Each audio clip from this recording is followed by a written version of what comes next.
Bonjour à toutes et à tous les amis, on se retrouve pour la review de Friday Night SmackDown du 11 décembre 2020. Donc j'ai fait une petite pause sur la chaîne mais je suis de retour pour la fin de cette road vers TLC. Et donc le show a débuté avec une signature de contrat pour le titre de championne de SmackDown. Comme vous le savez depuis la semaine dernière, Sasha Banks et Carmella vont s'affronter à TLC pour le titre de championne de SmackDown. Donc Sasha Banks est arrivée avec Adam Pearce qui l'a présenté et elle a ouvert le contrat, elle a dit où est le contrat et Carmella elle apparaît sur l'écran géant et a dit qu'elle ne serait pas là pour cette signature de contrat car Sasha Banks était violente, etc. Et qu'elle avait peur un petit peu de se faire blesser.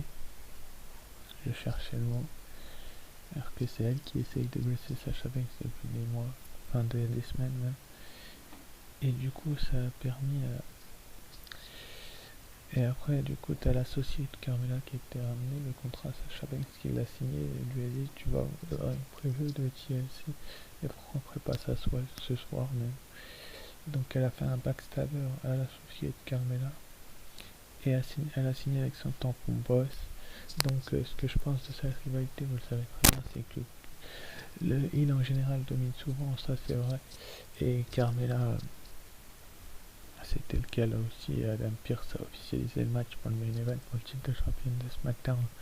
Entre les deux, vous aurez mon avis également dessus. Je vais y revenir. Mais en général, quand une personne domine une rivalité autant, elle ne gagne pas en pay-per-view. Je le dis, je me répète et je me répète parce que souvent, des gens croient le contraire, croient que la personne va gagner en pay-per-view et ça n'arrive pas, ils sont souvent déçus. Et puis Carmella, ils ont construit un nouveau personnage pour le temps qu'elle s'adapte, etc. Et elle joue très bien avec, mais il va falloir du temps, comme je viens de vous le dire. Et je vous donnerai mon plus ample avis sur la rivalité dans le mini. Ensuite après, on a eu Dolph Ziggler qui a affronté Montez Ford dans un match en 1 contre 1. Dans un match plutôt pas mal, parce que quand même, Montez Ford a... Comment je peux vous dire ça, a dominé la plupart des rivalités de la rivalité avec Dolph Ziggler et Romero ont dominé la rivalité la plupart du temps. Les Street Profits viennent de devenir champions par équipe de SmackDown. Ça c'était assez étrange de leur avoir donné les titres et de pas les avoir fait gagner. Ziggler et Roode veulent les récupérer. D'ailleurs c'est officiel, la semaine prochaine ces deux équipes vont se retrouver pour les titres juste avant TLC. Vous savez très bien comment ça va terminer dans notre boulot parce que ils ont besoin de construire une équipe forte dans les Street Profits. Donc j'ai du mal à les voir perdre les titres. Mais là c'est Dolph Ziggler qui a gagné. Dolph Ziggler et Robert Roode ont le dessus, donc les Hills ont le dessus encore une fois. Ça commence à faire beaucoup, mais c'est assez mérité, j'ai envie de vous dire, parce que Ziggler et Roode sont quand même deux excellents catcheurs qui cherchent à avoir des grosses victoires. Dolph Ziggler vient de battre une partie des champions par équipe. La semaine prochaine, les titres seront en jeu, et peut-être à TLC aussi. Pas impossible. Mais un grand match des deux catcheurs parce que Montez Ford s'est surpassé. Je l'ai jamais vu surpasser autant. Et les Street Profits ont une qualité de catch qui est excellent. Et le programme se dessine du coup pour le titre de champion par équipe de SmackDown. Ensuite après on a eu Sami Zayn qui a retrouvé Biggie. Malheur vaincu. Sami Zayn a gagné par décompte à l'extérieur. Il a trouvé une trappe encore une fois. Sami Zayn trouve toujours des façons de gagner assez étranges. Vous voyez ce que je veux dire? Toujours une façon de gagner qui est étrange. Donc,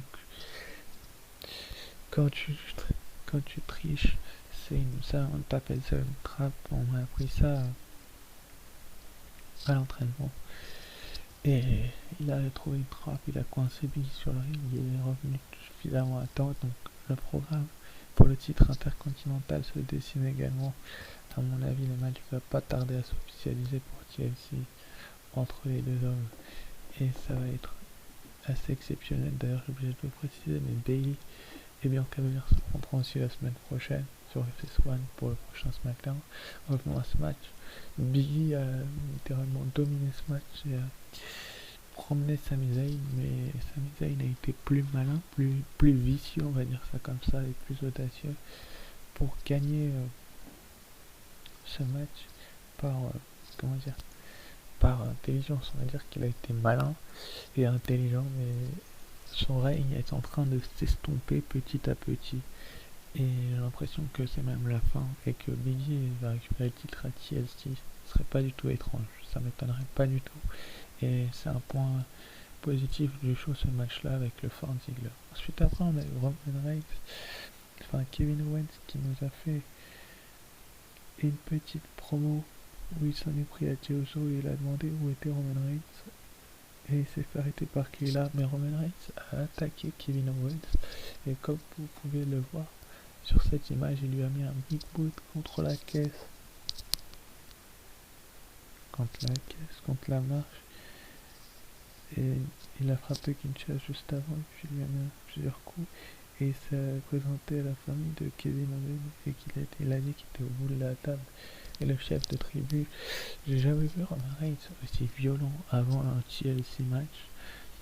Je sais qu'il est capable de tout, tellement son nouveau personnage est bien construit et tellement la rivalité est bien amenée. Mais de là à démolir Kevin Owens, c'est pour certes construire son personnage du Tribal Chief. Et on sait très bien ce qui va se passer à TLC d'ailleurs.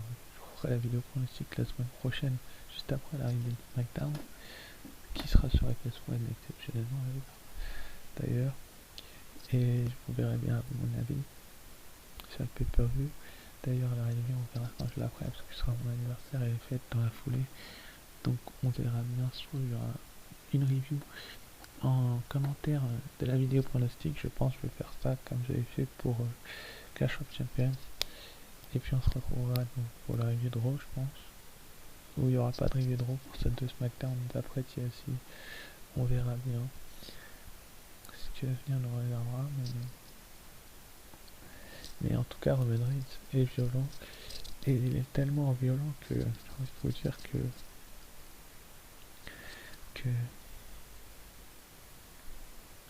il va conserver son titre tout simplement. Enfin, on se retrouvera pour l'arrivée d'après TLC, pardon, parce que ce sera dans la foulée. L'anniversaire est juste avant ce sera le jeudi. Et le vendredi sera SmackDown. Donc ce sera bon. Normalement, juste après on a eu le Riot Squad contre Billie Kay et Natalia partenaire par défaut de Billie Kay. Billie Kay qui a interrompu le Riot Squad au dernier SmackDown de la semaine dernière. Alors qu'elles étaient en interview dans Talking Smack, l'émission que, comme vous savez qu'il y a après SmackDown, donc, et le Riot Squad a réussi à capturer la victoire à cause d'une mauvaise entente de Billie Kay et Natalia, avec un Riot Kick combiné à Facebuster.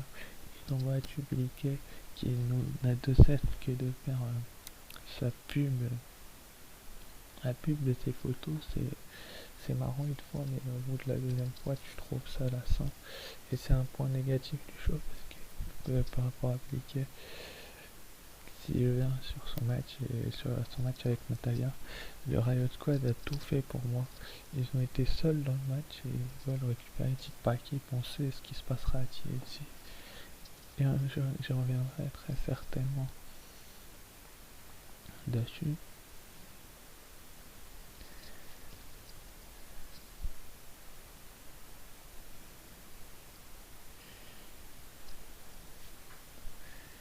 Et du coup,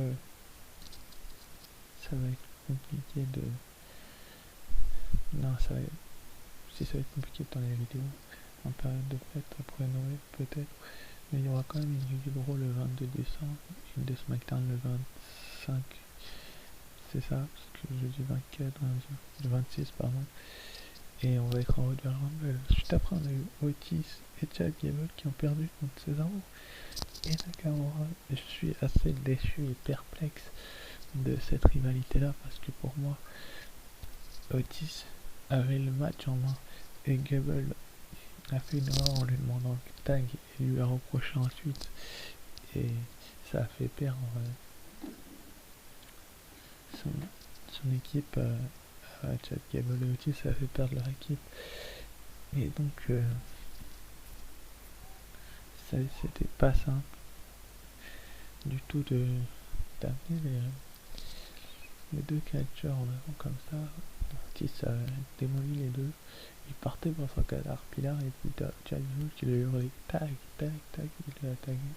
Il voulait finir avec sa souplex et puis swingé. Puis Kinshasa de Nakamura 1, 2, 3. Un match assez court, assez bref, où tu vois bien que la nouvelle équipe entre Chad Gable et Otis ne va pas marcher très longtemps, j'ai bien l'impression. Parce que si elle marcherait longtemps, ils les auraient fait gagner ce match. Et une fois qu'ils les auraient fait gagner ce match, bah, ils en auraient fini avec eux. Et comme je vous ai dit, la rivalité aussi, je la prends en commentaire dans la vidéo pronostic. Dans la foulée. Donc, et on se retrouvera le 22 pour la review de Raw et la Royal Rumble. Donc, mais je reviens sur ce Chad Gable et Otis contre Cesaro et Nakamura. Les Heels ont beaucoup gagné hier. Je vais revenir dans le main event également, puisque c'est le cas également. Et je spoil pas. Hein, Et donc Otis avait le dessus comme je le disais, mais ça n'a pas suffi parce qu'il a demandé un tag avec Gable et Gable a fait perdre l'équipe et l'a reproché à Otis après. On va bien voir ce que ça va donner par la suite, mais j'ai l'impression que pour le Rumble, on y va tout droit vers la Otis Gable ou une trahison dans les deux, je sais pas. Après je peux me tromper parce que c'est le début de l'équipe et qu'au début de Sheamus Cesaro c'était pareil. Et qu'au final ils ont réussi à bien s'entendre, gagner des titres, donc on verra bien ce que ça donnera. Bref, ensuite après on a eu Sasha Banks qui a défendu donc son titre de championne de SmackDown contre Carmella qui a gagné par disqualification, donc Sasha Banks l'a frappé dans le coin et l'arbitre a compté jusqu'à 5 pour la disqualifier, donc Carmella a gagné le match, donc les Heels ont été mis très en avant mais Carmella ne remporte pas le titre parce que c'est par disqualification et Sasha Banks et Carmella se sont battus après l'associé de Carmella. En fait, si vous voulez, a tiré la jambe de Sasha Banks sur le backstage, ce qui a permis à Carmella de prendre ses esprits et de lui mettre un super kick suivi d'un kick, d'un second kick. Puis Banks est sorti du ring et Carmella lui a mis un saut dans la tête, un saut de glaçon, lui a explosé une bouteille de bière sur son corps et Carmella de champagne pardon sur son corps et du coup Carmella a célébré avec le champagne ensuite. Donc pour moi, quand une catcheuse domine une rivalité, même après un match que là elle gagne par disqualification, elle ne gagne pas en pay-per-view, ça va se vérifier à mon avis. J'ai du mal à voir Sasha Banks être aussi dominée et perdre le titre. Plein de rumeurs en plus disent que Bianca Belair pourrait être